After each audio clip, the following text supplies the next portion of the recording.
अस्सलाम वालेकुम, this is आरा शफ़ी। उम्मीद करती हूँ आप तमाम लोग खैर खैरियत से होंगे। तो जनाब, बाबर आजम की कैप्टनसी से स्टेप डाउन होने के बाद अब पहला और बड़ा सवाल ये पैदा हो गया है कि वाइट बॉल फॉर्मेट में पाकिस्तान का कैप्टन कौन बनने वाला है।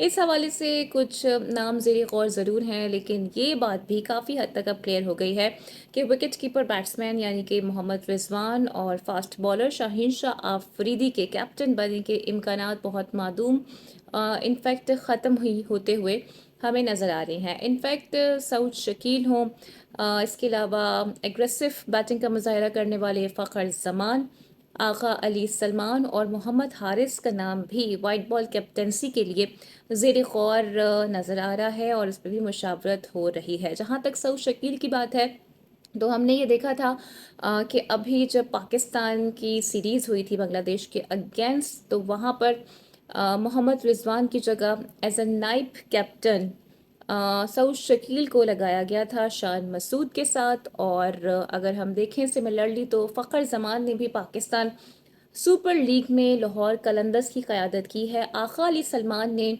अभी तक डोमेस्टिक सतह पर भी किसी भी टीम को लीड नहीं किया है, कैप्टेंसी नहीं की है, तो उनको तो फ़िलहाल बिल्कुल भी तजुर्बा नहीं है कैप्टेंसी का। और शायद यही वजह थी कि मोहम्मद हारिस को भी अभी चैम्पियंस कप में एज अ कैप्टन के तौर पर आजमाने की कोशिश की गई थी। हाँ, वो अलग बात है कि उनकी जानिब से ये ज़रूर कह दिया गया था कि हारने के बाद भी मैं खुश हूँ। एनी हाउ जी, तो ये कुछ नाम ज़ेर गौर नज़र आ रहे हैं। और लेकिन मुझे ऐसा लगता है कि अभी पाकिस्तान को एक तजुर्बेकार कैप्टन के साथ जाना चाहिए, एक तजुर्बेकार प्लेयर के साथ जाना चाहिए।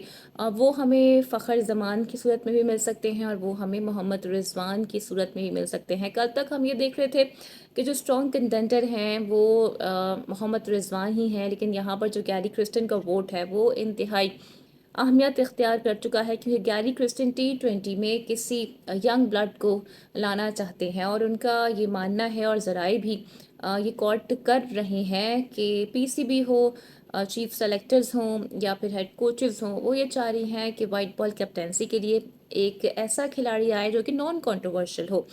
जैसा कि हम ये जानते ही हैं कि चाहे बाबर आजम हो, शाहीन शाह अफरीदी हो या फिर मोहम्मद रिजवान हो, कहीं ना कहीं लॉबीज़ के एतबार से ये लोग कंट्रोवर्शियल रहे हैं। और बाबर पे तो आपको पता है कि ये इल्ज़ाम भी लगता रहा है कि वो अपने फ्रेंड्स को ज़्यादा फौकियत देते हैं या उन्हें बार बार खिलाते हैं और उनको ड्रॉप भी नहीं करते हैं। फिर शाहीन शाह अफरीदी पर डिसिप्लिन से मुतालिक भी इल्ज़ामात लगे हैं, जैसे गैरी क्रिस्टन की रिपोर्ट में ये कहा गया था कि T20 वर्ल्ड कप के दौरान उन्होंने किसी किस्म की कोई कॉपरेशन नहीं की है और बदतमीज़ी करते हुए वो नज़र आए हैं। तो शायद एक ये भी वजह है कि पीसीबी चाहता है कि ऐसा कोई खिलाड़ी आए जो कि नॉन कंट्रोवर्शियल हो, लेकिन कुर्रे फाल किसके नाम का निकलेगा अभी कुछ कहना कबल अज़ वक्त होगा। लेकिन आगे चैंपियंस ट्रॉफी भी है, तो हमें इसे भी मद्देनज़र रखना होगा कि एक तजुर्बेकार खिलाड़ी के साथ अगर हम जाएंगे तो शायद हमें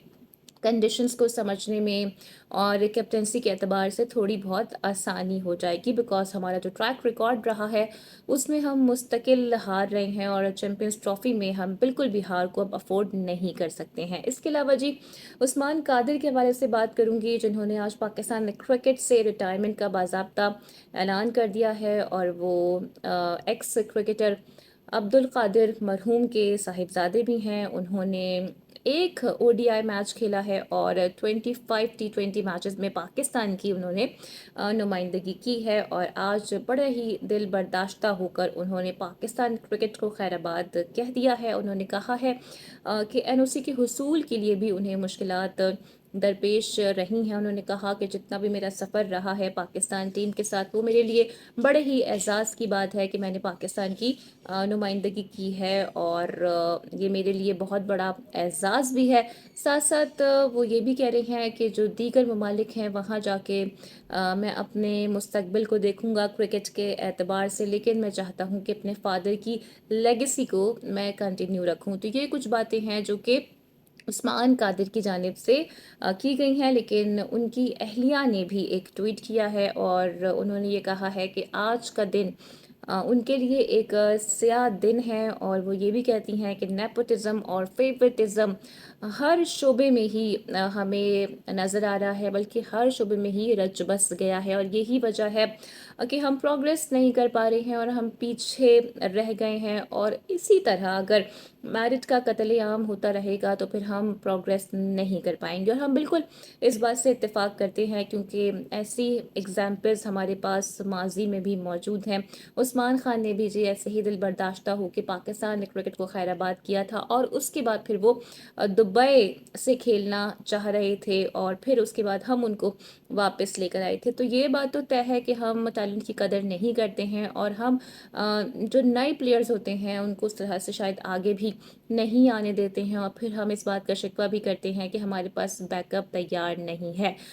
तो पीसीबी पर ये थोड़ा सा इल्ज़ाम तो है कि यहाँ पर नेपोटिज़म है और फेवरटिज़म है, जो कि मेरे ख्याल से अब हर इदारे में ही शायद ये बात सुनने में आ रही होती है। और जब तक हम इसे ओवरकम नहीं करेंगे तो शायद यही हमारे हालात और वाक़यात रहेंगे भी। तो जनाब, ये हैं आज की लेटेस्ट अपडेट्स। उम्मीद करती हूँ कि आज की वीडियो आपको पसंद आई होगी। Don't forget to like and subscribe my channel. Video को लाइक और शेयर अपना लाजमी करना है। अपना बहुत ख्याल रखना है। अगली वीडियो में आपसे फिर मुलाकात होगी। Till then take care. अल्लाह हाफ़िज़।